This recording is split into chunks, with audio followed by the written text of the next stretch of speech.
alto, vai. Confesso que eu estou apaixonado.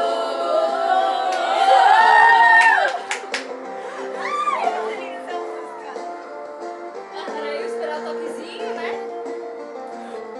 Mas bem na hora de falar com você, travei, comecei a gaguejar.